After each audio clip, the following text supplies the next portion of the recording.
আসসালামু আলাইকুম। শতদ্দা medical admission প্রকল্পের পক্ষ থেকে তোমাদের সবাইকে স্বাগতম। তো আজকে আমরা যে চ্যাপ্টারটা পড়বো সেটা হচ্ছে কি আমাদের ফার্স্ট পেপারের নবম অধ্যায়টা, যেটা হচ্ছে উদ্ভিদ শারীরতত্ত্ব। তো চলো আমরা শুরু করি আস্তে আস্তে। তো উদ্ভিদ শারীরতত্ত্ব অধ্যায়ে আমরা কি দেখবো, শুরুতে আছে আমাদের খনিজ লবণ পরিশোষণ। তো খনিজ লবণ পরিশোষণের মধ্যে আমাদের কি লাগবে, দেখো সততার পক্ষ থেকে আমরা সবসময় তোমাদের একটা কথা বলি যে সততা তোমাদের জন্য কাটমার্ক তোলার জন্য সততা সবসময় বেস্ট। সেই জন্য আমরা তোমাদেরকে সেই নৈমিত্তিকগুলো দেখাই দিব যেগুলো তোমাদের জন্য পরীক্ষায় আসবেই। অপ্রয়োজনীয় জিনিস যেগুলো তোমাদের পরীক্ষায় সচরাচর আসবে না, সচরাচর তোমাদেরকে হেল্প করবে না, সেগুলো আমরা তোমাদেরকে দেখাবো না। তো চলো, প্রথম যেটা লাগবে সেটা হচ্ছে যে আমাদের অত্যাবশ্যকীয় উপাদান 17টা। এটা একটা ভেরি মাস্ট কোশ্চেন। অত্যাবশ্যকীয় উপাদান কটা? 17টার মধ্যে কি আছে আমাদের, দেখো এখানে নিচে লিখছে যে এই 17টার মধ্যে একটু নিচে যদি যাই আমরা, ম্যাক্রো আর মাইক্রো দ্রব্যগুলোকে ভাগ করা হয়েছে। দেখো মাইক্রোমূল্য কোনটা আর ম্যাক্রোমূল্য কোনটা। ম্যাক্রো হচ্ছে যেটা বেশি পরিমাণে লাগে, প্রচুর পরিমাণে লাগে, সেটা হচ্ছে ম্যাক্রো। আর মাইক্রো কোনটা, যেটা স্বল্প পরিমাণে লাগে, সেটা হচ্ছে মাইক্রো। তো দেখো ম্যাক্রোমূল হচ্ছে 9টা আর মাইক্রোমূল হচ্ছে আমার বাকি 8টা। ঠিক আছে, তাহলে আমার ম্যাক্রোমূল কোনগুলা আর মাইক্রোমূল কোনগুলা সেগুলো আমাকে ভালো করে শিখে নিতে হবে। তো যেমন আমি একটা নেমোনিক শিখছিলাম যে MG K cafe for nice,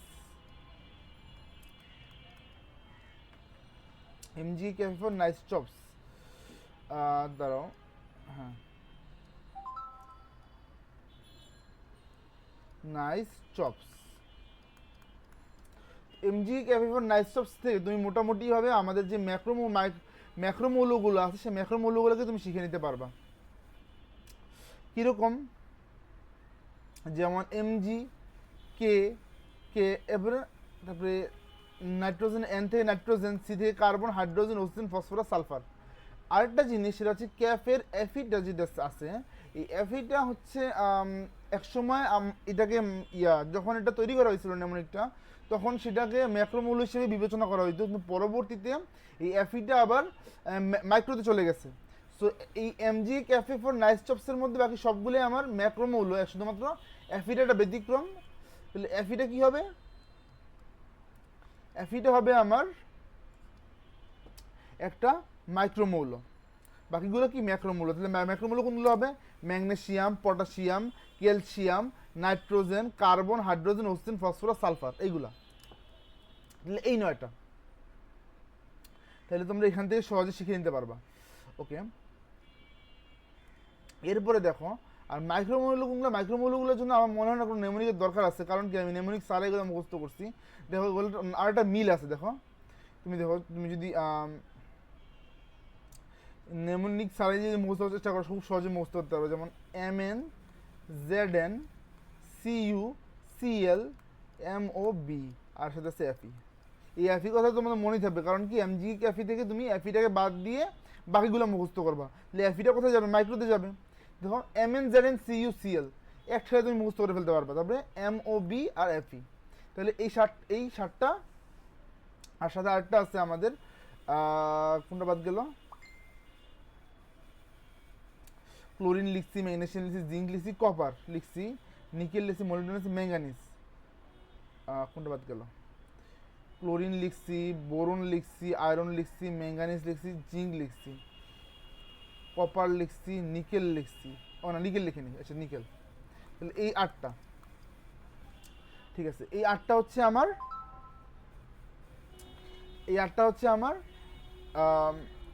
মাইক্রোমৌল। তাহলে মাইক্রোমৌল কোনগুলো, ম্যাক্রোমৌল কোনগুলো, এগুলো খুব গুরুত্বের সাথে আমাদের শিখতে হবে। আচ্ছা, তাহলে এখান থেকে এই মাইক্রো কোনটা, ম্যাক্রো কোনটা, এখান থেকে প্রচুর পরিমাণ প্রশ্ন আসে। তারপরে বাকিগুলো আমাদের লাগবে না, যেমন এখান থেকে গ্রহণীয় রূপ কোনগুলো আছে, হ্যাঁ, তারপরে শুষ্ক ওজনের ঘনত্ব, এগুলো লেস ইম্পর্টেন্ট। গ্রহণীয় রূপটা কিছুটা ইম্পর্টেন্ট হলে শুষ্ক ওজনের ঘনত্ব এটা একদমই আসবে না, আর গ্রহণীয় রূপটা আসার সম্ভাবনা তাও কম। তারপরে গ্রহণীয় রূপটা তোমরা একবার চোখ বুলাবা। আর ইম্পর্টেন্ট কোনটা, ইম্পর্টেন্ট হচ্ছে কোনগুলো আছে ম্যাক্রোতে, কোনগুলো আছে মাইক্রোতে, কোনগুলো আছে, শেষ। এখন এর উপরে দেখো কি কি জিনিস আছে। দেখো লবণ পরিশোষণের অঙ্গের একটা কথা বলছে, দেখো লবণ পরিশোষণের অঙ্গ কোনটা, মূলের যে বর্ধিষ্ণু অঞ্চল, তো মূলের যে একদম যে অঞ্চলটা কোষবিভাজন অঞ্চল, যেটা যে অঞ্চলটা বর্ধিষ্ণু মূলের, সেই অঞ্চলটা কি মূলত লবণ পরিশোষণের মূল অঙ্গ, যে মূলের অগ্রভাগের কোষ বিভাজন অঞ্চল, অর্থাৎ যে অঞ্চলটা বর্ধিত হচ্ছে মূলের কোষ বিভাজন হচ্ছে যে অঞ্চলে সেটা। আর দেখো নিমজ্জিত জলজ উদ্ভিদের সব অঙ্গ, তাহলে নিমজ্জিত জলজ উদ্ভিদের সব অঙ্গই লবণ পরিশোষণে কার্যকর ভূমিকা পালন করে, এটা আমরা জানলাম। আরেকটা জিনিস জানতে হবে, সেটা কি, যে আমাদের এই যে পটাশিয়াম আর নাইট্রেট এইগুলো হচ্ছে খুব দ্রুত গতিতে শোষিত হয়, পটাশিয়াম আর নাইট্রেট খুব দ্রুত গতিতে শোষিত হয়, ক্যালসিয়াম আর সালফেট শোষিত হয় আস্তে আস্তে। এই জিনিসটা খুবই ইম্পর্ট্যান্ট, মানে খুব ইম্পর্ট্যান্ট। সো 5 স্টার এটা, এটা শিখে ফেলতে হবে, এখান থেকে আর কিছু লাগবে না। ওকে, এই দেখো আমাদের 1.5 পৃষ্ঠা হয়ে গেল। দেখো পড়া কিন্তু খুব বেশি না, তুমি যদি একটু বোঝো যে কোনগুলো পড়তে হবে, কোনগুলো আমার পরীক্ষা আসবেই, দেন পড়াটা ভেরি ইজি। এখন তোমার যদি পরীক্ষার হলে গেছো, তোমার টার্গেট হয় আমি 95 পাবো, 100তে 95 পাবো, দেন তোমার জন্য অনেক বেশি টাফ। বাট তুমি যদি চিন্তা করো যে না আমি কাটমার্কটা অবশ্যই তুলবো, তাহলে মেডিকেলের পড়া ভেরি ইজি, ভেরি ইজি। যার টার্গেট 95 তার জন্য একটু টাফ হইতে পারে, কারণ তাকে অনেক কিছু মুখস্থ করতে হয়, অনেক চিপা চাপা, অনেক আননেসারি ইনফরমেশন মুখস্থ করতে হয়। কিন্তু তোমাদের তো টার্গেট 95 না, তোমার টার্গেট হবে এইদার কাটমার্ক আর এইদার ডিএমসি। তো কাটমার্কের জন্য তোমাকে জাস্ট কিছু সিলেক্টিভ জায়গা থেকে পড়তে হয়, সেই সিলেক্টিভ জায়গাগুলো দেখাই দেওয়া হচ্ছে আমাদের দায়িত্ব। তো সেই জন্য তোমরা অবশ্যই সাথে থাকবা। আমরা সরকার পক্ষ থেকে তোমাদেরকে আননেসারি জিনিস কখনোই পড়াবো না, তোমাদেরকে যেগুলোই পড়াবো যেগুলো তোমাদের জন্য ভেরি ইম্পর্টেন্ট, যেগুলো পরীক্ষা আসবে। তো চলো সামনে যাই আমরা। দেখো দুটো এক্সচেঞ্জ মতবাদ দেওয়া আছে, এক্সচেঞ্জ মতবাদে কি বর্ণনা করা আছে এগুলো তোমাদের লাগবে না, শুধু একটা মনে রাখবা যে দুটা মতবাদ আছে, কি কার্বন ডাইঅক্সাইড এক্সচেঞ্জ মতবাদ আর একটা কি কন্ট্রাক্ট এক্সচেঞ্জ মতবাদ। শেষ। দেখো উদ্ভিদের লবণ পরিশোষণ প্রক্রিয়ার মধ্যে আমাদের দুইটা সিস্টেম দেওয়া আছে, একটা কি সক্রিয় পরিশোষণ, একটা হচ্ছে নিষ্ক্রিয় পরিশোষণ। সক্রিয় পরিশোষণ কি, আমার যে বিপাকীয় শক্তি এটিপি যেগুলো আছে আমাদের বডির মধ্যে, এটিপি ব্যয় হবে, নিষ্ক্রিয়তে এটিপি ব্যয় হবে না। নিষ্ক্রিয়তে হচ্ছে মনে করো যে নিষ্ক্রিয়তে কীভাবে হয় তুমি চিন্তা করো, আমি একটা ছবির মাধ্যমে তোমার দেখাই। যেমন মনে করো যে এই হচ্ছে উদ্ভিদের মূল রোম, এই যে এটা হচ্ছে উদ্ভিদের মূল রোম, এখানে কিছু আয়ন আছে, এখানে কিছু আয়ন আছে,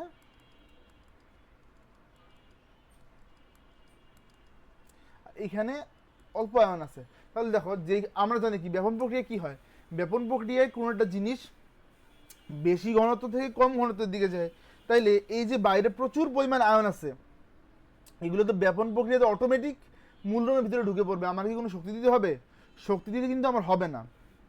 তাহলে এই যে কোনো রকম শক্তি খরচ ছাড়া একটা স্বয়ংক্রিয় পদ্ধতিতে, ব্যাপন পদ্ধতিতে অটোমেটিক মূলরোমের ভিতরে আমার আয়নগুলো ঢুকে পড়তেছে, সেটা কি আমার, সেটা হচ্ছে নিষ্ক্রিয় পরিশোষণ। আর যদি উল্টাটা হয় যে মূলডোমের ভিতরে আয়নের ঘনত্ব বেশি, মাটিতে আয়নের ঘনত্ব কম, সেই ক্ষেত্রে কিন্তু আমার সমস্যা হবে। সেই ক্ষেত্রে আয়ন নিজে নিজে ভিতরে ঢুকতে চাবে না, তখন আমাকে বিপাকীয় শক্তি ব্যয় করে আয়নটাকে পাম্প করে ভিতরে ঢুকাইতে হবে, সেইটা হচ্ছে সক্রিয় পরিশোষণ।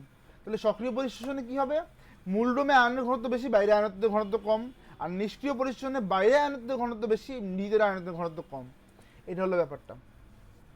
তো এই জিনিসটা তোমরা মনে রাখবা। চলো সক্রিয় পরিশোষণের মধ্যে কোনগুলো আছে সেগুলো তোমরা পড়বা, সেগুলো অপর নামগুলো পড়বা। দেখো কি আছে, 1 নম্বর আছে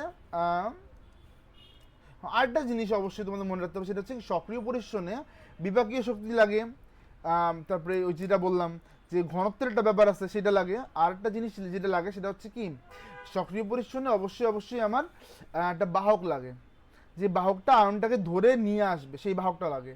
ঠিক আছে, সেইগুলো তোমরা মনে রাখবা। এখন দেখো সক্রিয় পরিশোষণে দেখো আয়ন বাহক ধারণা দেওয়া আছে, তো এখানে লুন্ডেগর মতবাদ দেওয়া আছে। লুন্ডেগর মতবাদের সাথে তুমি যেটা মনে রাখবা সেটা হচ্ছে আমার সাইটোক্রোম পাম্প। দেখো সাইটোক্রোম পাম্প, এই মতবাদকে সাইটোক্রোম পাম্প মতবাদ বলা হয়, অপর নামটা মনে রাখবা। কি পদ্ধতিতে এটা হচ্ছে এটা তোমাদের লাগবে না, মেডিকেলে এটা থেকে প্রশ্ন আসবে না, সো এটা বাদ। ঠিক আছে, তাহলে এটা আমরা লাগবে। আর এইটা একটু পড়তে পারো, ডিহাইড্রোজিনেজ এনজাইমের ব্যাপারটা আছে, এটা একটু পড়তে পারো। তারপরে কি পদ্ধতি বর্ণনাটা তোমাদের একদমই লাগবে না, সো এটা তোমরা ছেড়ে দিবা। প্রোটন অ্যানন কোট্রান্সফার মতবাদ, তো তো প্রোটন অ্যান্ড কোটাসের মতবাদের অপর নাম কি? দেখো এটা কিন্তু আধুনিক মতবাদ। এই দেখো এই যে এই আধুনিক মতবাদ অনুসারে আধুনিক মতবাদ কোনটা? প্রোটন অ্যান্ড কোট্রান্সপোর্ট মতবাদ। এখানে কি বাহক? এখানে দেখো এখানে বাহকটা হচ্ছে আমার একটা বাহকটা হচ্ছে প্রোটন, আর প্রোটন পাম্প হচ্ছে আমার এখানে বাহক। তো সামনে আমাদের লিখছে জিনিসটা যে দেখো এটিপিএস ভেঙে কি হয়, প্রোটন কোষের বাইরে নিক্ষিপ্ত হয়, একে প্রোটন পাম্প বলে। প্রোটন কোষের বাইরে নিক্ষিপ্ত হয়, প্রোটন যদি কোষের বাইরে নিক্ষিপ্ত হয়, যে প্রোটন কোষের বাইরে নিক্ষিপ্ত হওয়ার ফলে একটা আয়ন ভিতরে ঢুকে পড়ে, সেটাই হচ্ছে আমার বিষয়টা এখানে।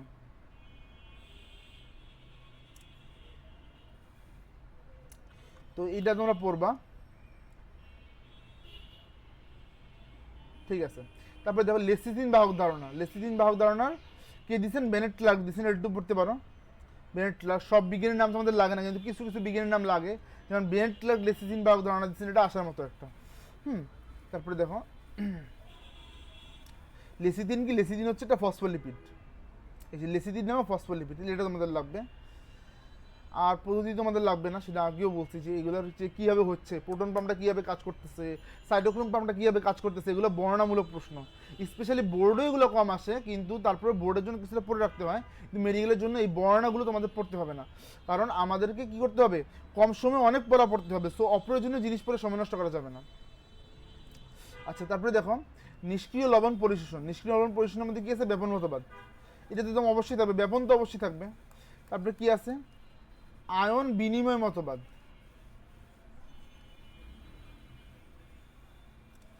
ঠিক আছে, আয়ন বিনিময় মতবাদ, ডোনান সাম্যাবস্থা মতবাদ। তাহলে আমার কোনগুলো নিষ্ক্রিয় আর কোনগুলো সক্রিয়? তখন ব্যাপন প্রবাহ মতবাদ।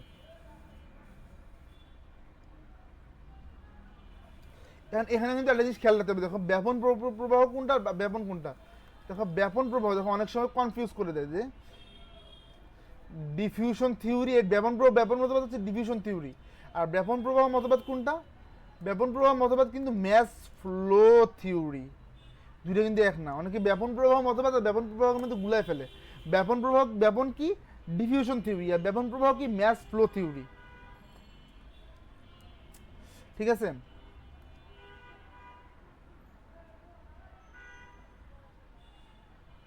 আর ব্যাপন প্রবাহের সাথে কি আছে? দেখো ব্যাপন প্রবাহের প্রচ্ছদনের টানে ব্যাপন হারে পানি পরিশোধিত হয়। ব্যাপন প্রবাহ মতবাদে কি হয়? প্রচ্ছদনের টানে বা পানিটা প্রশোষিত হয়, অর্থাৎ প্রচ্ছদনের ফলে যে পানিটা শোষিত হচ্ছে আমার মূলরোম দিয়ে, সেই পানিটার সাথে সাথে আমার কি হচ্ছে? আয়নগুলো শোষিত হয়ে যাচ্ছে এই ফ্লোটার কারণে, সেটা বলতেছে এখানে। ওকে, আর ব্যাপন কি? ব্যাপন তোমরা জানো সেটা। তো এই জিনিসটা একটু খেয়াল রাখবা।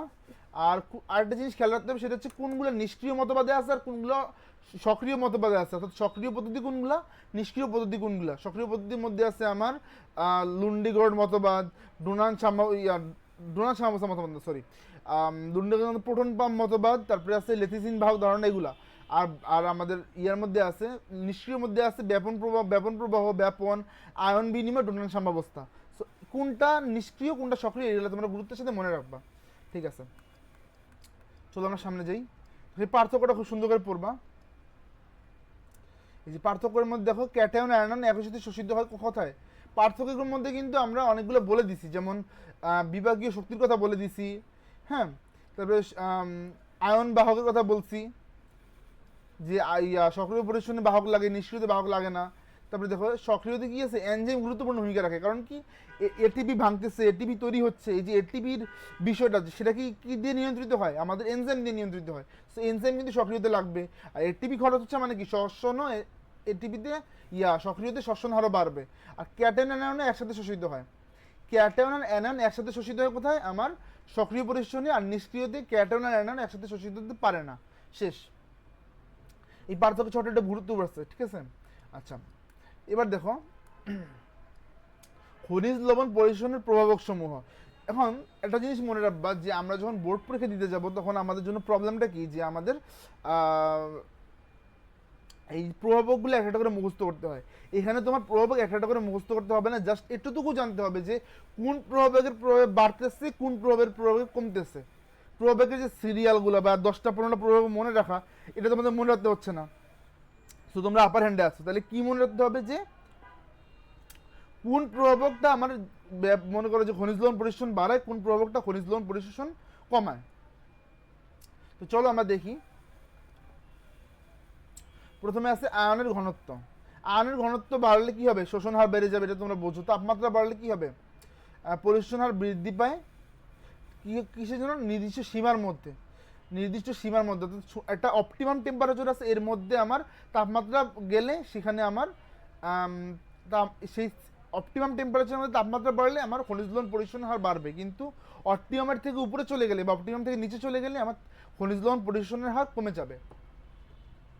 আচ্ছা, আলো কি করে? পত্ররন্ধ্র খোলা বা বন্ধ হয় সাহায্য করে, ফলে কি হয়? আমাদের পরিশোষণ বেড়ে যায়।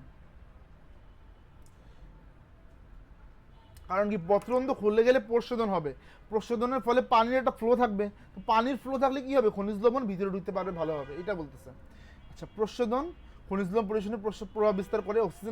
অক্সিজেনের অভাব হলে সক্রিয় পরিশোষণ কমে যায়। কারণ কি? সক্রিয় পরিশোষণে আমার এটিপি লাগবে, এটিপির জন্য শ্বসন লাগবে, সো অক্সিজেনও লাগবে, সেটা বলতেছে। শ্বসনিক বস্তু হলে শ্বসনিক বস্তু অক্সিজেনের মতো, যে আমার শ্বসন বেশি ঘটাবে, সক্রিয় শোষণও বেশি ঘটাবে। আয়নের পারস্পরিক ক্রিয়া, এটা একটু পড়তে হবে। দেখো, ক্যালসিয়াম ম্যাগনেসিয়াম আয়নের উপস্থিতি পটাশিয়াম আয়নের শোষণকে বাধাগ্রস্ত করে, এটা একটু গুরুত্ব দিয়ে পড়বা। বৃদ্ধি অঞ্চলে বেশি থাকলে আমার শোষণ বেশি হবে, কারণ কি? আমার বৃদ্ধি অঞ্চলেই আমার ওই ওই পরিশোষণটা হয়। আচ্ছা, এখন দেখো খনিজ লবণ পরিশোষণ আর পানি পরিশোষণের পার্থক্য। পানি নিষ্ক্রিয়ভাবে পরিশোষিত হয় আর খনিজ লবণ সক্রিয়ভাবে পরিশোষিত হয়। পানি পরিশোষণের জন্য বিভাগীয় শক্তির প্রয়োজন পড়ে না, পানি অণু হিসেবে শোষিত হয়, লবণ আয়ন হিসেবে শোষিত হয়। অধিকাংশ পানি মূলরোম অঞ্চল দিয়ে শোষিত হয় আর খনিজ লবণ মূলরোমের কোষ বিভাজন অঞ্চল দিয়ে শোষিত হয়। পানি পরিশোষণের জন্য কোনো বাহকের প্রয়োজন হয় না, খনিজ লবণ পরিশোষণের জন্য বাহকের প্রয়োজন হয়। মানে সহজ কথায়, খনিজ লবণ সক্রিয়ভাবে পরিশোষিত হচ্ছে, তো ওইখানে তুমি সক্রিয় পরিশোষণের ব্যাপারগুলো বলে দিবা, আর পানির বেলা নিষ্ক্রিয় পরিশোষণের ব্যাপারগুলো যদি মনে রাখো তাহলে তোমার এমনি মনে থাকবে। ঠিক আছে, এবার চলো আমরা দেখি প্রশোধন। প্রশোধন কি? প্রশোধন হচ্ছে যে উদ্ভিদ যে মূলরোমের মাধ্যমে পানিটা শোষণ করে, সে পানিটা পাতার পত্ররন্ধ্র দিয়ে সে বের করে দেয়। প্রচুর পরিমাণ পানি সে পত্ররন্ধ্র দিয়ে বের করে দেয়। এই যে বের করে দিচ্ছে, এটা হচ্ছে প্রশোধন। মনে রাখতে হবে যে মাত্র 1% পানি উদ্ভিদ দেহে কাজে লাগায়, 99% পানি উদ্ভিদ বের করে দেয়। অর্থাৎ যে পরিমাণ পানি উদ্ভিদ শোষণ করলো, তার 99% কি করতেছে? প্রশোধনের মাধ্যমে বের করে দিতেছে। তাহলে বিজ্ঞানী কার্টিস, কে বলছেন? কার্টিস প্রয়োজনীয় অমঙ্গল বলছেন বা নেসেসারি ইভিল। তাহলে কার্টিস কি বলছেন? প্রয়োজনীয় অমঙ্গল বা নেসেসারি ইভিল। তাহলে এই বিজ্ঞানী নামটা তোমাদের মনে রাখতে হবে। আর জ্ঞানম পোটোমিটারের মাধ্যমে প্রশোধনের হার নির্ণয় করা যায়। এবার আসে প্রশোধনের প্রকারভেদ। প্রশোধনের প্রকারভেদ কি? পত্ররন্ধ্রীয় প্রশোধন, পত্ররন্ধ্রের মাধ্যমে যে প্রশোধনটা হয়। ত্বকীয় বা কিউটিকুলার প্রশোধন, অর্থাৎ আমাদের পাতার মধ্যে তো কিউটিকুলার আবরণ আছে, এই কিউটিকুলার আবরণটা ভেদ করে কিছু পানি বের হয়ে যায়, সেটা হচ্ছে কিউটিকুলার আবরণ। আর লেন্টিকুলার আবরণ হচ্ছে কাণ্ডের লেন্টিসেল নামক ছিদ্র দিয়ে যে পানিটা বের হয়ে যায়, সেটা হচ্ছে লেন্টিকুলার প্রশোধন। এখান থেকে তোমাদের মনে রাখতে হবে কি, যে এই যে 95 থেকে 98 ভাগ প্রশোধন আমাদের কিসের মাধ্যমে হয়? পত্ররন্ধ্রীয় প্রশোধন প্রক্রিয়া হয়। দেখো তো, 95 থেকে 98 ভাগ, ভেরি ইম্পর্টেন্ট। আর ত্বকীয় বা কিউটিকুলার প্রশোধন কি হয়? দেখো এখানে একটা জিনিস পড়বা, যে কিউটিন হলো স্নেহ জাতীয় পদার্থ, এটা পড়বা। আর কিউটিন পাতলা হলে কি হয়? সহজে কিউটিনটা ভেদ করতে পারে, ফলে কিউটিকুলার প্রশোধন হয়। তারপরে দেখো, কিউটিকুলার প্রশোধনকে আবার ত্বকীয় প্রশোধনও বলে। দেখো এই যে ত্বকীয় বা কিউটিকুলার প্রশোধন বলে, এটা মনে রাখবা যে ত্বকীয় প্রশোধনের অপর নাম কি?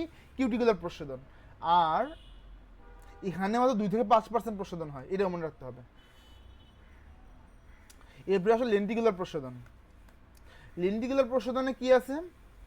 দেখো, লেন্টিকুলার কাণ্ডের লেন্টিসেল ছিদ্র দিয়ে বের হয়ে যায়। ঠিক আছে, লেন্টিসেল কখন তৈরি হয়? উদ্ভিদের সেকেন্ডারি বৃদ্ধির ফলে। উদ্ভিদের সেকেন্ডারি বৃদ্ধির ফলে লেন্টিসেল দেখা যায়, সো এটা তোমরা পড়বা। তারপরে দেখো, মাত্র 1% প্রশোধন লেন্টিকুলার প্রশোধনের মাধ্যমে হয়, এটা তোমাদের লাগবে, শেষ।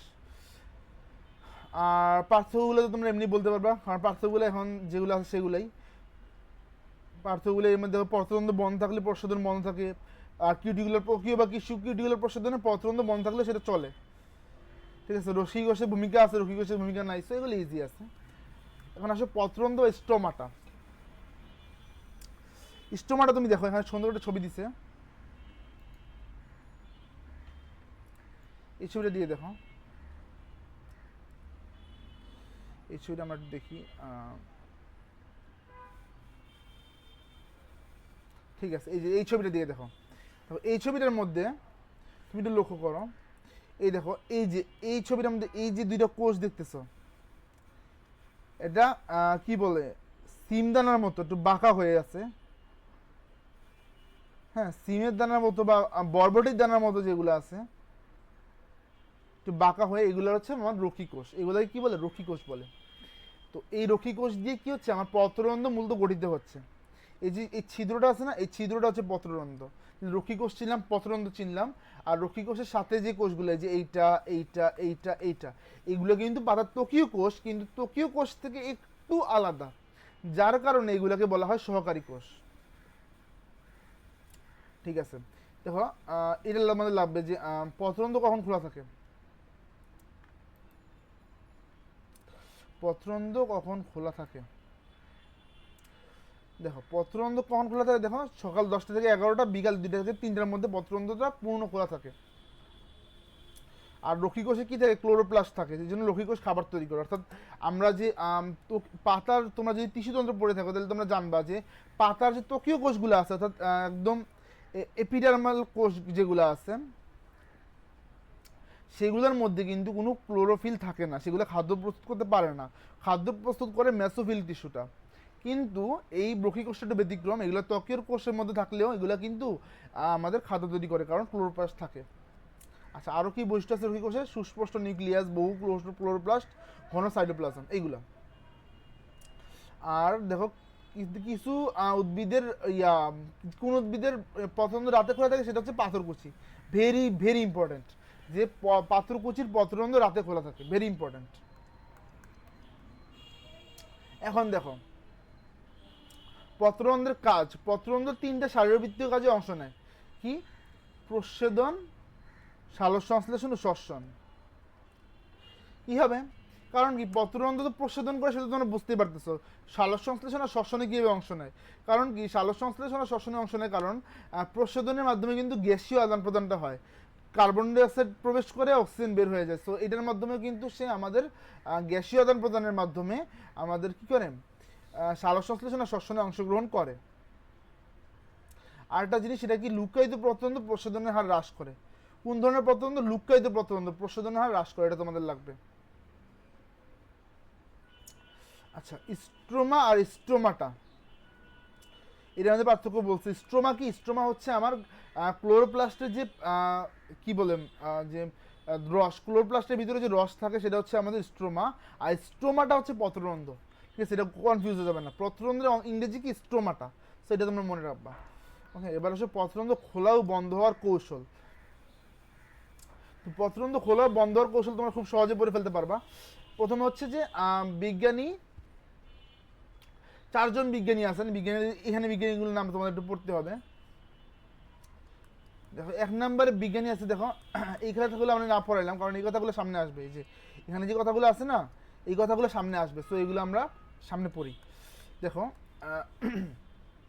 বিজ্ঞানী এইচ ভন মল, যে বিজ্ঞানী মল কি বলছেন, যে রক্ষী কোষে স্ফীতির পরিবর্তনই পত্ররন্ধ্র খোলা ও বন্ধ হওয়ার কারণ। দেখো, আমি তোমাদের একটা ছবি এঁকে দেখাই, একটা ছবি এঁকে যদি তোমাদের দেখাই। ওকে, নতুন পেজ নেই, একটা কালারটা চেঞ্জ করে নেই। হ্যাঁ, এই দেখো, এই দেখো রক্ষী কোষ। হ্যাঁ, এগুলো আমি রক্ষী কোষ আঁকলাম। এই রক্ষী কোষগুলো কিন্তু কি আছে, শুকে আছে, স্ফীত নাই। ঠিক আছে, তাহলে পত্ররন্ধ্রটা কি থাকবে, বন্ধ থাকবে, এরকম বন্ধ থাকবে পত্ররন্ধ্র। কিন্তু যেই না রক্ষী কোষের ভিতরে পানি ঢুকবে, রক্ষী কোষটা স্ফীত হয়ে যাবে, তখন কি হয়, রক্ষী কোষটা এরকম বেঁকে যায়। পানি ঢুকে স্ফীত হলে রক্ষী কোষটা এরকম বেঁকে যায়। বেঁকে গেলে কি হবে, পত্ররন্ধ্রগুলো এরকম খুলে যায়। অর্থাৎ রক্ষী কোষ যখন পানি ঢুকিয়ে স্ফীত হয়, তখন কি হয়, পত্ররন্ধ্র খুলে যায়। আর এই কথাটাই বিজ্ঞানী মল বলতেছেন। বিজ্ঞানী মল এই কথাটাই বলতেছেন। এখন বিজ্ঞানী মলের কথা গেল, এবার আসলে বিজ্ঞানী লয়েড কি বলতেছেন। লয়েড বলতেছেন যে ঠিক আছে, ভালো কথা, আমি এটা বুঝলাম যে রক্ষী কোষের ভিতরে পানি ঢুকলে এটা স্ফীত হয়, আর পানি বের হয়ে গেলে এটা কি হয়ে যায়, শুকায় যায়, ফলে পত্ররন্ধ্র বন্ধ হয়ে যায়। ঠিক আছে, কিন্তু এই পানি ঢোকা বের হওয়ার ঘটনাটা ঘটে কেন? তো উনি কি বলছেন যে এই যে স্টার্চ সুগারের পরিবর্তনের কারণে, পারস্পরিক পরিবর্তনের কারণেই আমার কি হয়, এই রক্ষীকোষে পানি ঢুকে বা বের হয়। এটা কে বলছেন? বিজ্ঞানী লয়েড বলতেছেন। ঠিক আছে, এই সালটা তো আমাদের মনে রাখা লাগবে না, অনেকে সালটা মুখস্থ করে ফেলতে পারে, এগুলো লাগবে না, সালগুলো লাগবে না। ঠিক আছে, শুধু বিজ্ঞানীর নামটা মুখস্থ করবা। আচ্ছা, বিজ্ঞানী লয়েডের কথা বলতেছেন, যে কি বলতেছেন, যে স্টার্চ সুগারের পারস্পরিক পরিবর্তন। উনি বলতে চাইতেছেন যে আমাদের স্টার্চ তো প্রাণীতে দ্রবীভূত না, সো এটা কোনো অভিস্রবণিক চাপ নাই। সো এইটা স্টার্চ, আমার রক্ষীকোষের ভিতরে যদি স্টার্চ থাকে তাহলে রক্ষীকোষে পানি প্রবেশ করে না। আর যদি রক্ষীকোষের স্টার্চটা সুগারে পরিবর্তন হয়ে যায়, সুগার তো পানিতে দ্রবীভূত, তাহলে সুগার কী করে, ওটা অভিস্রবণিক চাপ তৈরি করে, অভিস্রবণিক টানে রক্ষীকোষের ভিতরে পানি ঢুকে রক্ষীকোষ স্ফীত হয়ে যায়। ঠিক আছে, এটা গেল বিজ্ঞানী লয়েডের কথা। এবার আসে বিজ্ঞানী স্যারে কি বলছেন। বিজ্ঞানী স্যারই বলতেছেন যে আমি এটাও বুঝলাম যে রক্ষীকোষের পানি ঢোকা বের হওয়ার কারণ হচ্ছে স্টার্চ ও সুগারের পারস্পরিক পরিবর্তন। কিন্তু স্টার্চ ও সুগারের পারস্পরিক পরিবর্তনটা কেন হবে? উনি বলতেছেন স্টার্চ ও সুগারের পারস্পরিক পরিবর্তনের কারণ হচ্ছে এদের মধ্যে রক্ষীকোষের মধ্যে পিএইচ এর পরিবর্তন। বিজ্ঞানী স্যারে কি বলতেছেন যে পিএইচ এর পরিবর্তনের কারণে স্টার্চ ও সুগারের পারস্পরিক পরিবর্তন হয়। দেখো এখানে দেখো, এই যে এই ফ্লো, এই যে এই এই বিক্রিয়াটা তোমরা মুখস্থ করবে, বিক্রিয়া বা ছবিটা বা চার্ট যেটা বলো সেটা তোমরা মুখস্থ করে ফেলবা। কি দেখো, অদ্রবণীয় স্বেচ্ছার পর অজৈব ফসফেট কি হয়, আলো পড়লে কি হয়, আমাদের কোষের পিএইচ বেড়ে যায়। সরি, হ্যাঁ, কোষের পিএইচ বেড়ে যায়। কোষের পিএইচ বেড়ে যাওয়ার কারণ কি? কারণ কোষের মধ্যে যে কার্বন ডাইঅক্সাইডগুলো ছিল সেগুলো ব্যবহৃত হয়ে যায়। আমরা জানি কি, কার্বন ডাইঅক্সাইড পানিতে দ্রবীভূত হলে কার্বনিক অ্যাসিড তৈরি করে, কার্বনিক অ্যাসিড আমার পিএইচ কমায় ফেলে। তাহলে কার্বন ডাইঅক্সাইড যদি ব্যয় হয়ে যায়, কার্বন ডাইঅক্সাইড যদি খরচ হয়ে যায়, তাহলে কি হবে, তাহলে আমার কোষের পিএইচটা বেড়ে যাবে। তাহলে সকালবেলা আলো থাকে, আলোর ফলে আমার সালোক সংশ্লেষণ হয়, কার্বন ডাইঅক্সাইড ব্যয় হয়, ফলে পিএইচটা বেড়ে যায়। পিএইচ বেড়ে গেলেই কি হয়, ওই শ্বেতসারটা চিনিতে পরিণত হয়, ফলে কোষে পানি ঢুকে পত্ররন্ধ্র খুলে যায়। তাহলে কি বললাম, যে সকালবেলা কার্বন ডাইঅক্সাইড খরচ হয়ে যায়, ফলে পিএইচ বেড়ে যায়। পিএইচ বেড়ে গেলে শ্বেতসারটা দ্রবণীয় চিনিতে রূপান্তর হয়ে যায়, ফলে রক্ষীকোষে পানি ঢুকে রক্ষীকোষ স্ফীত হয়ে যায়, পত্ররন্ধ্র খুলে যায়। আর যদি বিপরীত ঘটনাটা ঘটে, যে কার্বন ডাইঅক্সাইড জমছে, পিএইচ কমে গেছে, তখন চিনিটা কি হয়, অদ্রবণীয় শ্বেতসারে পরিণত হয়। অদ্রবণীয় শ্বেতসারে পরিণত হইলে সেখানে রক্ষীকোষ থেকে পানি বের হয়ে যায়, রক্ষীকোষ শুকায় যায়, পত্ররন্ধ্র বন্ধ হয়ে যায়, শেষ। এটাই বলছেন বিজ্ঞানী স্যারির জন্য তোমরা শুধু এইটা পড়লে তোমাদের পড়াটা হয়ে যাবে। উপরে যত কথা বলছে সবগুলোর মূল কথা হচ্ছে এই যে এই কথাটা। আর কার্বন ডাইঅক্সাইড এর কথাটা আছে, হ্যাঁ, যে কার্বন ডাইঅক্সাইডটা খরচ হয়ে যাওয়ার কারণে পিএইচটা বাড়ে বা কমে, সেটা মনে রাখবা, শেষ। আর আধুনিক মতবাদ কোনটা? প্রোটন প্রবাহ মতবাদ কে দিচ্ছেন? এটা স্যার ইমামুরা, মোস্ট ইম্পর্টেন্ট বিজ্ঞানীর নাম। এখানে তোমরা মলের নাম পড়ছো, তারপরে স্যারির নাম পড়ছো, ঠিক আছে, লয়েডের নাম পড়ছো, কিন্তু সবচেয়ে ইম্পর্টেন্ট কোনটা? সবচেয়ে ইম্পর্টেন্ট হচ্ছে আমাদের এই যে আধুনিক মতবাদ, প্রোটন প্রবাহ মতবাদ, যেটা দিচ্ছেন স্যার ইমামুরা। হ্যাঁ, ইমামুরা এটা দিচ্ছেন। ইমামুরা কি বলছেন, যে নীল রিসেপ্টর, পটাশিয়াম প্রবেশের একটা কথা নিয়ে আসছেন। ঠিক আছে, নীল আলো পত্ররন্ধ্র খোলা ত্বরান্বিত করে, এই কথাটা পড়বা। আর পটাশিয়াম রক্ষীকোষে প্রবেশ করে, এটা পড়বা। যে বিজ্ঞানী ইয়ামুরা বলছেন যে ঠিক আছে, শর্করার বিষয়টি এগুলো ইম্পর্টেন্ট হইল, মোস্ট ইম্পর্টেন্ট কি, পটাশিয়ামের ঢোকা বা বের হওয়া। ঠিক আছে, পটাশিয়ামের ঢোকা বা বের হওয়া, অর্থাৎ আলো পড়লে রক্ষীকোষে পটাশিয়াম ঢুকে, ফলে পানিও ঢুকে, এটা উনি বলতেছেন। ঠিক আছে, তো এখান থেকে আমাদের এতটুকুই পড়া। ঠিক আছে, আরেকটা জিনিস দেখো, উনি বলছেন মেসোফিল কোষে পানির অভাব দেখা দিলে সেখানে অ্যাসিডিক অ্যাসিড তৈরি হয়, রক্ষীকোষ থেকে কে প্লাস বের হয়ে যায়। সো এগুলো একটু পড়বা, এগুলো বেশি ইম্পর্টেন্ট না, ওইটাই ইম্পর্টেন্ট, যে কে প্লাস আয়নটা আর নীল আলো রিসেপ্টরের কারণে নীল রিসেপ্টরটা উদ্দীপ্ত হওয়ার কারণে কে প্লাস প্রবেশ করে, আর পটাশিয়াম আয়ন প্রবেশ করলে আমাদের রক্ষীকোষে পানি প্রবেশ করে। নীল আলো আর সাথে পটাশিয়ামের কথাটা, সেটাই। সো এগুলো তোমাদের বেশি ইম্পর্টেন্ট। এবার আসো পত্ররন্ধ্রীয় প্রশোধন প্রক্রিয়া।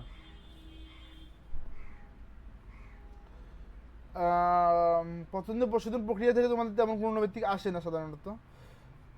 তারপরে দেখি আমি কিছু আছে কিনা। যেমন ধরো এটা জিনিস দেখো, পেলিসেট প্যারেনকাইম, স্পঞ্জি প্যারেনকাইম, এটা তোমাদের আটর দেওয়ার পরে, এটা তোমরা জানো। তারপরে দেখো মোটামুটি এখান থেকে তেমন কিছু আসার নাই। আচ্ছা, এবার আসে বাহ্যিক প্রভাবক সমূহ। প্রভাবক সমূহ দেখো, এই পত্রন্দি প্রভাবক থেকে কিন্তু অনেক প্রশ্ন আসে, তো এগুলো আমাদের সুন্দর গুরুত্ব দিয়ে পড়তে হবে। যেমন সূর্যালোক, আলো থাকলে আমার খুব অবশ্যই অবশ্যই পত্রন্দ খুলবে, প্রসাধন বাড়বে, এটা মনে রাখতে হবে, এটা কোনো কথা নেই। আর ব্লু লাইটের কথা আগে বলছি আমরা। তাপমাত্রা, তাপমাত্রার কারণে তাপমাত্রা বাড়লে কি হবে, পত্র আমাদের কি হবে, হবে পানি সহজে বাষ্পীভূত হবে, ফলে কি হবে, প্রশোধন বাড়বে। আপেক্ষিক আর্দ্রতা, আপেক্ষিক আর্দ্রতা কি, আপেক্ষিক আর্দ্রতা হচ্ছে আমার বায়ুতে কতটুকু জলীয় বাষ্প আছে, বায়ুতে জলীয় বাষ্প ধারণ ক্ষমতা কত। অর্থাৎ মনে করে যে বায়ুতে জলীয় বাষ্প ধারণ ক্ষমতা 100, আর আছে হচ্ছে 60, তাহলে 60% হচ্ছে আমার আপেক্ষিক আর্দ্রতা। তাহলে সেই ক্ষেত্রে আপেক্ষিক আর্দ্রতা যদি কমে যায়, তাহলে প্রশোধনের হার বেড়ে যায়। ঠিক আছে। আর বায়ুপ্রবাহ, বায়ুপ্রবাহ কি করে, বায়ুপ্রবাহ হলে প্রশোধনের ফলে যে আর্দ্র বায়ুটা তৈরি হয়েছে, আর্দ্র বায়ুটা সরে যাবে, ফলে আমাদের প্রশোধন বেশি হবে। আবহমণ্ডলের চাপ, এটা তোমরা বোঝো, আবহমণ্ডলের চাপ যদি কমে তাহলে প্রশোধন বেশি হবে। মাটিস্থ পানি বেশি তাহলে প্রশোধন বেশি হবে। অভ্যন্তরণ অনুপাত, দেখো মূল বিটব অনুপাত, মূল বিটব অনুপাত যদি আমাদের দেখো আনুপাতিক হারে মূলের পরিমাণ কম হলে, তাহলে আমাদের কি হবে, প্রশোধনের হার কমে যাবে। অর্থাৎ মূল বিটব অনুপাত কি হইতে হবে, মূল বিটব অনুপাত আমার মূল আর বিটবের অনুপাত, তাই তো, সেটা মূল বিটবের অনুপাত যদি বেশি হয়, প্রশোধন বেশি হবে। কারণ কি, মূল বেশি হইলে আমার বিটবের তুলনায় যদি মূল বেশি হয়, তাহলে প্রশোধন বেশি হয়, সেটা মনে রাখবা। আর পাতার আয়তনের সংখ্যা, এটা তোমরা বলতে পারো যে পাতার আয়তনের সংখ্যা বাড়লে প্রশোধন বাড়বে। পাতার গঠন, পাতার কিউটিকল, পাতলা কোষ প্রাচীর, অধিক স্পঞ্জি টিস্যু, উন্মুক্ত প্রত্যন্ত থাকলে তুলনামূলক বেশি হবে। আচ্ছা, এবার আসো, মেসোফিল টিস্যুতে পানির পরিমাণ বেশি হলে প্রশোধন হার বাড়বে, জীবনী শক্তি বেশি হলে প্রশোধন হার বাড়বে। কারণ প্রশোধনের উপকারিতা আর অপকারিতা সম্বন্ধে আমরা জানি। প্রশোধনের উপকারিতা কিন্তু অনেক। প্রশোধনের উপকারিতা কি, পানি শোষণ একটা আছে। ব্যাপারটা কি, যে আমাদের যে পানি শোষণ, মনে করো যে আমাদের প্রশোধনের মাধ্যমে যদি পানি বের না হয়ে যাইতো, তাহলে কি হইতো, যে আমাদের যে পানি ঘাটতি আছে, উদ্ভিদের যদি পানি ঘাটতি তৈরি হয়, তবে না উদ্ভিদ পানি শোষণ করবে। এখন উদ্ভিদের মধ্যে কোষ রসের মধ্যে কোষগুলো সব পানি শোষণ করে টইটুম্বুর হয়ে আছে। ঠিক আছে, পানি টইটুম্বুর হয়ে আছে, পানি ঘাটতি সৃষ্টি দিতেছে না, ফলে কি হবে না, মূল থেকে পানি শোষণ করবে না। এখন প্রশোধনের কারণে পানি বের হয়ে যায়, পানি ঘাটতি তৈরি হয়, যেটা টান সৃষ্টি হয় না, সেই টানের কারণে উদ্ভিদ পানি শোষণ করে। সো প্রশোধনে ক্ষতিকর কি, ক্ষতিকর হচ্ছে শক্তির অপচয়, তারপরে পানির অপচয়, উদ্ভিদ শুকিয়ে মরে যেতে পারে পানি যদি না থাকে তাহলে। সো এইগুলা আমার হচ্ছে প্রচ্ছদনের অপকারিতা। উপকারিতা কিন্তু অনেক। উপকারিতা পানি শোষণ, খাদ্যরস উপরে ওঠানো, যেটা বললাম যে যে টানটা সৃষ্টি, টানের প্রভাবে খাদ্যরস উপরে উঠবে। লবণ পরিশোষণ হয়, এটা তোমরা একটু আগে পরে আসতো। পাতা ও অন্যান্য উদ্ভিদে খনিজ লবণ পৌঁছানো, সেটা হয়। সকল কোষে পানি সরবরাহ হয়, সালোক সংশ্লেষণে হেল্প হয়। কারণ কি, সালোক সংশ্লেষণের জন্য পানি লাগে, তো এটা আমাদের হেল্প করে। তারপরে পাতায় উপযুক্ত তাপ নিয়ন্ত্রণে, যে তাপ প্রশোধনের পানির সাথে কিছুটা তাপও বের হয়ে যায়, তো সেটা হেল্প করে। কোষ বিভাজনে হেল্প করে, দৈহিক বৃদ্ধিতে হেল্প করে, শক্তি নির্গমন হেল্প করে, অভিশ্রবণ প্রক্রিয়া হেল্প করে। সো এগুলো তোমরা চোখ বুলাবা। আর পাতার ছত্রাক আক্রমণ রোধ করে। কিছু পানিগ্রাহী লবণ জমা হয়, সেই কারণে ছত্রাক জমা হতে পারে না, প্রশোধনের কারণে সেটা হয়। আর খাদ্য পরিবহন করে, পুষ্প ফল পরিস্ফুটন, ফল সৃষ্টি, বৃষ্টিপাত হেল্প করে। কারণ প্রশোধনের কারণে যে বাষ্পগুলো জলীয় আমাদের পরিবেশে যাচ্ছে, সেটা থেকে বৃষ্টিপাত বেশি হয়। সেগুলো তোমরা পড়বা, সেগুলো নৈবেদিক অত আসবে না, কিন্তু তোমরা একবার পড়লেই পেরে যাবা, খুব ইজি আছে, এগুলো বেশি কঠিন না। তারপরে দেখো কয়েকটা প্রয়োজনীয় শব্দ। অবিশ্রবণ কি তোমরা জানো, এটা পড়াবো না। ডিফিউশন ও ব্যাপন তোমরা জানো। অবিশ্রবণিক চাপ, অবিশ্রবণিক চাপ হচ্ছে যে একটা দ্রবণের মধ্যে তুমি দুইটা দ্রবণের মধ্যে যে অবিশ্রবণী পার্থক্য রাখছো, অর্থাৎ একটার মধ্যে লবণ আছে আর একটার মধ্যে লবণ নাই, ও দুইটা আমাদের বৈষম্যবিধ পর্দা দিয়ে পৃথক করা। তাহলে এই যে একটা থেকে আরেকটা আমাদের যাওয়ার জন্য যে ঠেলা তৈরি হয়, চাপ তৈরি হয়, সেটাই আমাদের অবিশ্রবণিক চাপ। সহজ কথা আর কি। প্লাজমোলাইসিস ভেরি ইম্পর্টেন্ট। প্রোটোপ্লাজম সংকোচন, প্লাজমোলাইসিস বা প্রোটোপ্লাজম সংকোচন এটা কি? বহিঃবিশ্রণ প্রক্রিয়া সজীব কোষস্থ পানি বেরিয়ে হয়ে আসলে কোষের প্রোটোপ্লাজম সংকুচিত হয়ে যাবে, প্লাজমোলাইসিস বলে। সহজ কথায় প্রোটোপ্লাজম শুকিয়ে যাওয়া।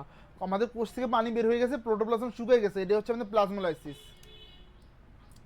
এবার আসো টার্জিডিটি। টার্জিডিটি কি? বা রসস্ফীতি, অর্থাৎ প্রচুর পরিমাণ কোষ পানি শোষণ করে ফেলছে আমাদের প্রোটোপ্লাজম। প্রোটোপ্লাজম পানিতে টইটুম্বুর হয়ে উঠছে, এটা হচ্ছে টার্জিডিটি। টার্গার প্রেশার। টার্জিডিটি রসস্ফীতির জন্য প্রোটোপ্লাজম কর্তৃক কোষ প্রাচীরের উপর যে চাপের সৃষ্টি হয়েছে টার্গার প্রেশার বলে। অর্থাৎ কোষ প্রাচীরটা প্রোটোপ্লাজমটা আমাদের পানি শোষণ করে টইটুম্বুর হয়েছে, ফলে এটা কী হবে? কোষ প্রাচীরের উপর প্রেশার দিবে, সেটা হচ্ছে টার্গার প্রেশার। ইমবাইবিশন। ইমবাইবিশন হচ্ছে আমাদের কলর জাতীয় পদার্থ পানি শোষণ করে নেওয়ার যে প্রক্রিয়া। অর্থাৎ মনে করো যে আমাদের স্টার্চ, সেলুলোজ, প্রোটিন, এগুলো কি আছে? এগুলো হলো কলর জাতীয় পদার্থ। এগুলো কি করে? পানি পেলেই শোষণ করে একদম টইটুম্বুর হয়ে যায়। এগুলো হচ্ছে ইমবাইবিশন। আর বাষ্পীভবন কি? উন্মুক্ত স্থান থেকে পানি বাষ্পে পরিণত হবে, বাষ্পীভবন বলে। শেষ। এবার আমরা সালোক সংশ্লেষণে চলে আসি। সালোক সংশ্লেষণ থেকে প্রথমে সালোক সংশ্লেষণের বিক্রিয়াটা আমাদের লাগবে, এটা ভেরি ইম্পর্টেন্ট। আর সংজ্ঞা লাগবে না। চলো আমরা সামনে যাই। দেখো কি আছে, এই কথাটা পড়বা যে সামগ্রিক বিবেচনা সবুজ পাতাকে ফটোসিনথেসিস এর প্রধান অঙ্গ হিসেবে বিবেচনা করা হয়। পাতার কোথায় সালোক সংশ্লেষণ হয়? সেটা হচ্ছে মেসোফিল টিস্যুতেই সালোক সংশ্লেষণটা হয়। মেসোফিল টিস্যুতে ক্লোরোপ্লাস্ট থাকে, সেখানেই সালোক সংশ্লেষণ হয়। আচ্ছা, তাহলে দেখো এই যে এই কথাগুলো ইম্পর্টেন্ট। ফটোসিনথেসিস অঙ্গ কি? অঙ্গ হচ্ছে সবুজ অঙ্গ, বিশেষত সবুজ পাতা। সকল সবুজ অঙ্গ দিয়ে আমার সালোক সংশ্লেষণ হয়, তবে বিশেষ করে সবুজ পাতায় হয়। আর অঙ্গাণু কোনটা? অঙ্গাণু হচ্ছে ক্লোরোপ্লাস্ট। অঙ্গ হচ্ছে যেটা আমাদের পাতা, ফুল, ফল, এগুলো হচ্ছে অঙ্গ। আর অঙ্গাণু কি? যে কোষের অভ্যন্তরে যে ক্ষুদ্র অঙ্গাণুগুলো থাকে, সেগুলো হচ্ছে অঙ্গাণু। আর ফটোসিনথেসিস স্থান কি? ক্লোরোপ্লাস্টের থাইলাকয়েড। ক্লোরোপ্লাস্টের ভিতরে কোথায় হয়? থাইলাকয়েডে হয়। থাইলাকয়েড কি? থাইলাকয়েড তোমরা পড়ছো যে গ্রানা, মনে করো যে হচ্ছে আমার গ্রানা, এটা আমার গ্রানা। তো গ্রানার একটা একটা লেয়ার, এই যে এরকম লেয়ার যেগুলো, এগুলো হচ্ছে থাইলাকয়েড। যেগুলো একটার উপর একটা জমা হয়ে থাকে গ্রানাটা তৈরি করে, সেটা হচ্ছে থাইলাকয়েড। ঠিক আছে। আচ্ছা, এবার আসো ক্লোরোফিল। দেখো ক্লোরোফিল দিয়ে তোমাদের কী কী পড়তে হবে। দেখো ক্লোরোপ্লাস্টে chlorophyll A, chlorophyll B, xanthophyll, carotene, pigment সমূহ থাকে। তাহলে ক্লোরোপ্লাস্টে ক্লোরোফিল এ থাকে, ক্লোরোফিল বি থাকে, জ্যান্থোফিল ও ক্যারোটিন থাকে। এগুলোর বর্ণগুলো তোমাদের জানতে হবে। ক্লোরোফিল এ হলদে সবুজ বর্ণের, ক্লোরোফিল বি নীলাভ সবুজ বর্ণের, জ্যান্থোফিল হলুদ বর্ণের, ক্যারোটিন কমলা বর্ণের। এই চারটার বর্ণ তোমাদের জন্য ভেরি ভেরি ইম্পর্টেন্ট, এগুলো পড়ে ফেলবা। তারপরে দেখো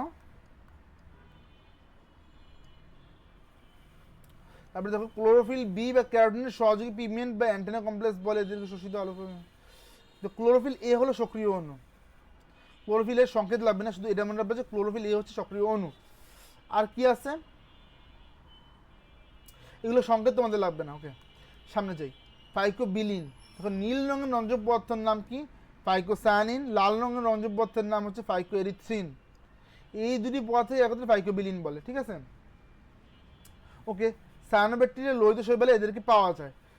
কোথায় পাওয়া যায় ফাইকোবিলিন? সায়ানোব্যাকটেরিয়া লোহিত শৈবালে পাওয়া যায়। স্পেশালি সায়ানোব্যাকটেরিয়াতে পাওয়া যাবে ফাইকোসায়ানিন, আর লোহিত শৈবালে পাওয়া যাবে ফাইকোএরিথ্রিন। ঠিক আছে। সালোক সংশ্লেষণের মূল পিগমেন্ট কি? Chlorophyll A. একটু আগে কি পড়ে আসলাম? ক্লোরোফিল এ হচ্ছে সক্রিয় অণু। এবার কি পড়তেছি? সালোক সংশ্লেষণের জন্য মূল পিগমেন্ট হচ্ছে ক্লোরোফিল এ। এগুলো তোমাদের মনে রাখতে হবে। আচ্ছা, আলোর পরিচয় তোমাদের লাগবে না। আলোর পরিচয় ফিজিক্সের বিষয় আসে, এগুলো তোমাদের আসবে না। আর যা আসবে তো তোমরা এমনি জানো যে তড়িৎচুম্বকীয় তরঙ্গ, দৃশ্যমান আলো হচ্ছে সাদা আলো, হ্যাঁ, সবগুলো আলো মিল তৈরি হয়, এগুলো জানো তোমরা।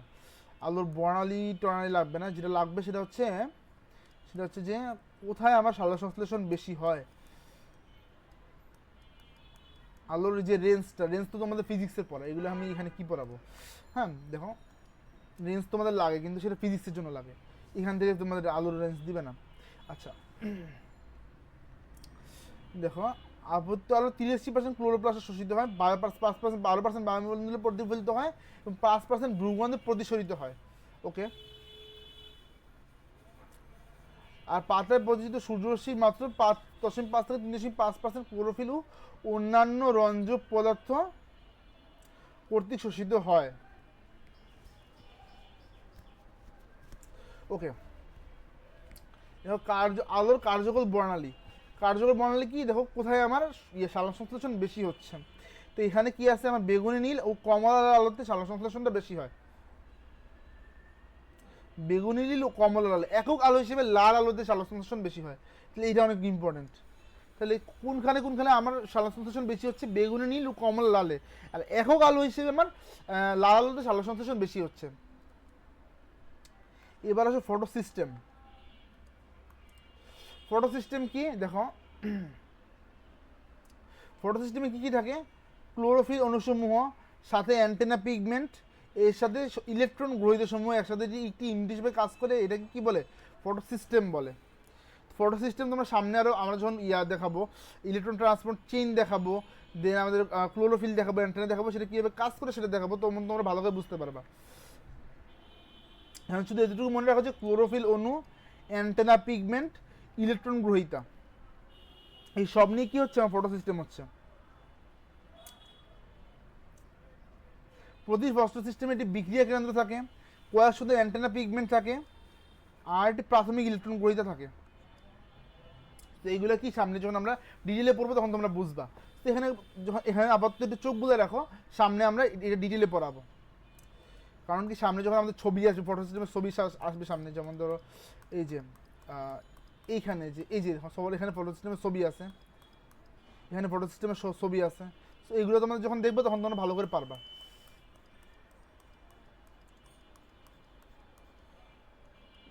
এবার আসো ফটো সিস্টেম দুই প্রকার কি আছে, ফটো সিস্টেম 1 আর ফটো সিস্টেম 2। ফটো সিস্টেম 1-এর মধ্যে কি আছে, ক্লোরোফিল এ অণুটি 700 ন্যানোমিটার তরঙ্গ দৈর্ঘ্যে আলো প্রবলভাবে শোষণ করে।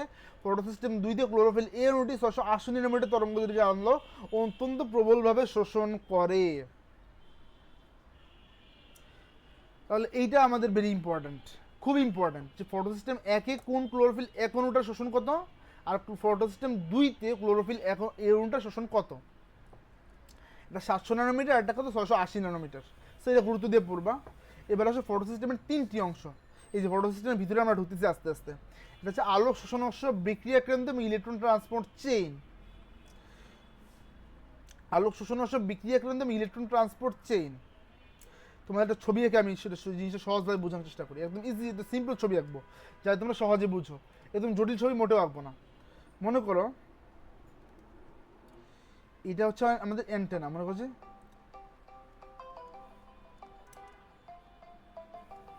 এগুলো হচ্ছে আমাদের অ্যান্টেনা, ঠিক আছে। এটা হচ্ছে অ্যান্টেনা, অ্যান্টেনার সাথে কানেক্টেড আছে কি আমাদের বিক্রিয়া কেন্দ্র। অ্যান্টেনার সাথে কানেক্টেড কি আছে, আমাদের বিক্রিয়া কেন্দ্র কানেক্ট আছে। এই বিক্রিয়া কেন্দ্র থেকে আমাদের অনেকগুলা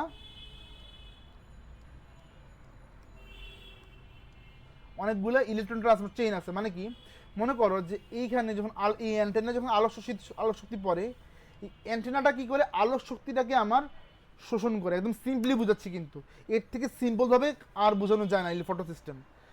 এই অ্যান্টেনার মধ্যে যখন আলো এসে পড়তেছে, আলোটা শোষণ করতেছে কে, অ্যান্টেনা, ঠিক আছে। ফটো সিস্টেমের আলো শোষণ করবে কি, অ্যান্টেনা পিগমেন্টগুলো। অ্যান্টেনা কিন্তু বিভিন্ন পিগমেন্টের সমন্বয়ে গঠিত। সো ওই পিগমেন্টগুলো আমার আলোটা শোষণ করবে, আলো শোষণ করে এই আলোক শক্তিটা পাঠাবে বিক্রিয়া কেন্দ্রে। এই হচ্ছে বিক্রিয়া কেন্দ্র। এটা একদম সিম্পল ছবি দিয়ে তোমাদের বুঝাচ্ছি, ঠিক আছে। স্পেশালি এত জটিল, যত জটিল করবা তত জটিল হবে। আমরা সিম্পলি বোঝার চেষ্টা করতেছি যে অ্যান্টেনা আলোক শক্তি শোষণ করলে এবার আলোক শক্তি গেল কোথায়, বিক্রিয়া কেন্দ্রে গেল। বিক্রিয়া কেন্দ্রের কাজ হচ্ছে আলোক শক্তি থেকে শক্তি শোষণ করে দুইটা শক্তি সম্পন্ন ইলেকট্রন বের করা। দুইটা শক্তি সম্পন্ন ইলেকট্রন বের করা। তোমরা পানির ফটোলাইসিস সম্পর্কে পড়ছো না, ফটোলাইসিসে কি হয়, ক্লাস 9-10 পড়ে আসতো যে পানির ফটোলাইসিস হচ্ছে যে H2O ভেঙে কি হবে, দুইটা H+ আয়ন হবে, দুইটা ইলেকট্রন হবে, আর হাফ অণু অক্সিজেন গ্যাস হবে, তাই তো। তাহলে বিক্রিয়া কেন্দ্রের কাজ এটাই যে পানিটাকে সে ভাঙবে, ভেঙে আলোক শক্তির মাধ্যমে সে পানিকে ভাঙবে, ভেঙে দুইটা ইলেকট্রন বের করবে। এই দুটো ইলেকট্রন সে কী করবে, এই ইলেকট্রন ট্রান্সপোর্ট চেইনে পাঠিয়ে দিবে। ইলেকট্রন ট্রান্সপোর্ট চেইনের প্রথম যে অণুটা আমার ইলেকট্রনটাকে নিল সেটা হচ্ছে কি প্রাথমিক ইলেকট্রন গ্রহীতা। আর ইলেকট্রন ট্রান্সপোর্ট চেইনের কাজ কি, যে একটা রিসেপ্টর থেকে একটা ইলেকট্রন গ্রহীতা থেকে আরেকটা ইলেকট্রন গ্রহীতার কাছে ইলেকট্রনগুলো সেন্ড করা। এভাবে ইলেকট্রনগুলো সে ছুঁড়ে মারে, একটা থেকে আরেকটার কাছে ছুঁড়ে মারে, ছুঁড়ে মারতে মারতে মারতে মারতে এক পর্যায়ে সে শেষটাতে যখন পৌঁছে যায় তখন সেটা কী করে, সেখান থেকে সে কী করে, এই যে NADP-কে NADPH প্লাস এই যে এটাতে পরিণত করে, বিজারণ করে আর কি। সো এই হচ্ছে ব্যাপার স্যাপার, ঠিক আছে। তাহলে তাহলে কী করে, অ্যান্টেনা আলোক শক্তি শোষণ করলো, বিক্রিয়া কেন্দ্র দুটি ইলেকট্রন বের করলো আলোক শক্তির মাধ্যমে ফটোলাইসিস ঘটিয়ে, আর বিক্রিয়া কেন্দ্রে দুটো ইলেকট্রন কী করলো আমাদের ইয়াতে গেলো, ইলেকট্রন ট্রান্সপোর্ট চেনে গেলো। ইলেকট্রন ট্রান্সপোর্ট চেন মানে কি, ইলেকট্রনকে ট্রান্সফার করবে একটা অণু থেকে আরেকটা অণুতে, লাফায় লাফায় ইলেকট্রন গেল, শেষ পর্যন্ত গিয়ে NADPH প্লাস তৈরি করলো। এর মাঝখানে আবার একটা ঘটনা ঘটে, কী ঘটনা ঘটে, যে দুইটা ইলেকট্রন থেকে শক্তি শোষণ করে ADP থেকে ATP তৈরি হয়, ATP তৈরি হয়।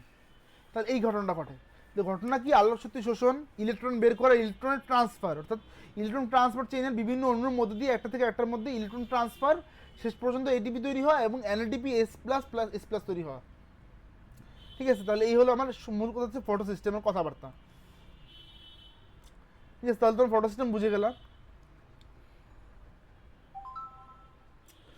দেখো তাহলে দেখো, এখন ফটো সিস্টেম আবার দুই রকম আছে। ফটো সিস্টেমের কাজ করার সিস্টেম হচ্ছে, হ্যাঁ দুই রকম আছে। দেখো আমরা দেখো এখানে ফটোসিনথেসিস ইউনিট নিয়ে কথা বলছে। তো এইখানে বেসিক্যালি তোমাদের অনেকগুলো পড়া আছে যেগুলো ইন্টারনেট কানেক্টেড। ফটো সিস্টেমের সাথে তোমাদের পানি শালক বিভাজন, তারপরে এই যে ইলেকট্রন ট্রান্সফার চেনের যে মেমব্রেনগুলো, তারপরে তোমাদের এই যে চক্রীয় ফটোফসফোরিলেশন, অচক্রীয় ফটোফসফোরিলেশন, এগুলো ইন্টার কানেক্টেড। সেগুলো একটা পড়াবো আরেকটা পড়াবো না, তাহলে তোমাদের পড়াটা অসম্পূর্ণ থেকে যাবে। সো আজকে যেহেতু সময়ের স্বল্পতা, তাহলে আমরা আজকে আর সামনে আগাবো না। সো আজকে আমরা এই পর্যন্ত রাখবো। তো নেক্সট ক্লাসে যেটা আছে, নেক্সট ক্লাসে আমরা এই পুরাটা যে ইন্টার কানেক্টেড পুরাটা একবারে পড়াই দিব, যাতে তোমাদের জন্য বিষয়টা খুব বেশি ক্লিয়ার হয়। সো আজকের ক্লাসটা আমরা এতটুকু পর্যন্তই রাখবো। সবাই নেক্সট ক্লাসটা খুব মনোযোগ দিয়ে করবা, কারণ নেক্সট ক্লাসটা কিন্তু টাফ কনসেপ্টের উপর, যেগুলো কনসেপ্টগুলো তোমাদের খুব কঠিন হয় বুঝতে, সেরকম কনসেপ্টের উপর। সো নেক্সট ক্লাসটা অবশ্যই করবা। সো আজকের ক্লাসটা আমরা এই পর্যন্ত রাখবো। সবাইকে ধন্যবাদ। আসসালামু আলাইকুম।